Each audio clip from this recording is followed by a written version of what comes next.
Anyway, you've picked out the Mail page 3, Terry, which is how women cannot see clearly when they're jealous. Here we are.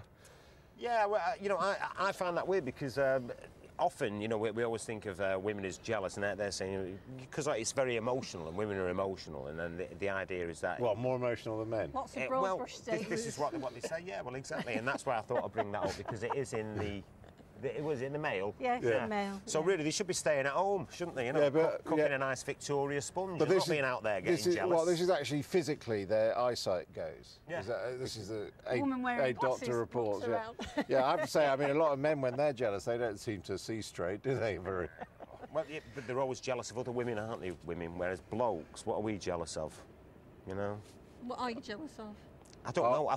Are women going off with another bloke? You know, I think people get upset about who's going to buy Messi? Real Madrid for getting hold of Ronaldo last year. OK. And we've also got the question, get real ladies. Don't expect to find a man earning £100,000 who can cut down trees and cook you a souffle, says Joanna Trollope, the novelist. She's telling women across the land to lower their expectations and to say you will never meet this. There's quite a lot of this around, isn't there? Because they're, you know, women in their late 30s, early 40s who haven't got married, haven't found a bloke, wondering why, and they're too picky, basically. I just don't think there's that many of them about. I suppose it's because kind of Joanne Trollope see it, well, or just before then, you'd had a war to thin the male population out a bit, so I suppose you had to grab what you could get, didn't you? I think there must be men out there, we just haven't found them yet. What, we're good at cutting down trees? I'm not bothered about the souffle, to be honest. What is a souffle? With me in Manchester are the broadcaster Terry Christian and the editor of the Manchester Evening News, Maria McGeoghan. Seems to be this feeling around that David Cameron should be the best performer tomorrow. Is that your impression? I think he's the one who's probably rubbing his hands tonight, looking forward to it, and I think Gordon Brown will be the one that's pacing the floor at 4 o'clock in the morning, rehearsing in his head. Would you see it that way? I mean, in a sense, if you go in on the top, you can only go down, can't you? Well, yes. I think the Cameron, you know, for anybody watching that debate, though, would bear in mind that Margaret Thatcher did say that she would, you know, keep prescription charges the same, and they went up from 20 pence to 40 pence within weeks of her coming into power. So politicians will say whatever they can in order to get you to vote for them. It doesn't mean they're going to deliver. All right, let's get back to the papers.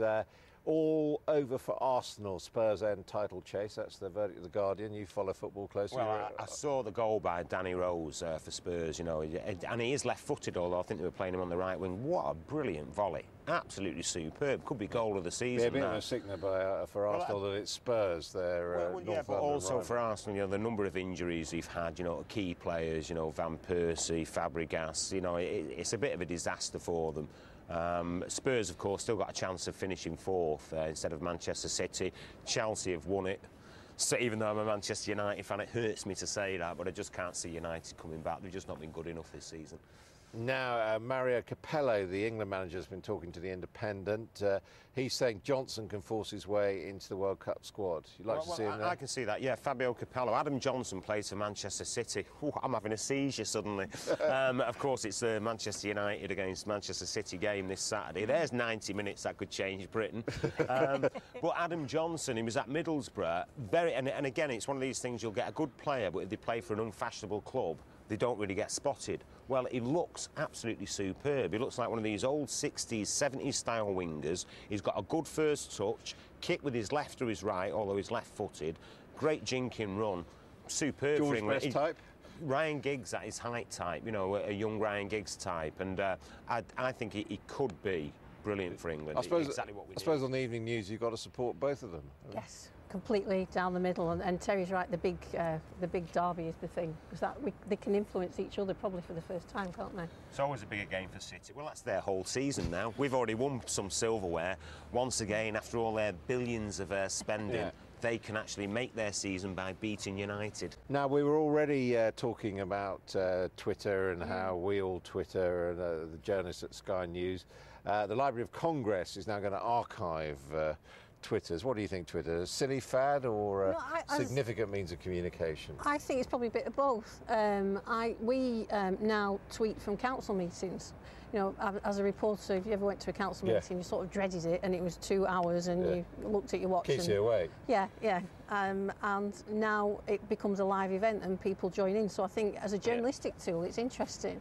But the Library of Congress keeping every tweet since 2006. I mean, how many of those are going to be? Do you had to tweet? scrape the window. I've put the odd one in. I forgot to do it. I normally do it, you know, if I have an article. You know, I had an article in the Times on Monday, so normally I'd tweet about that, and I forgot. The danger is, of course, you can say the first thing that comes into your head, and it is public publication. It goes on public record that you're bad at spelling. All right. What do you reckon Gordon Brown is going to be tweeting off? Oh, Mrs. Brown after tomorrow's debate.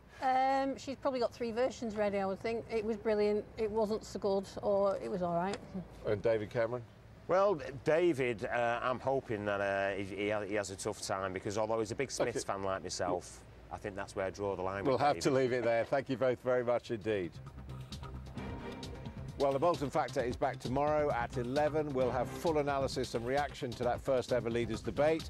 And don't forget to watch Randall and Boulton Unleashed at 7 with the big build-up. And we'll be speaking to Boris Johnson.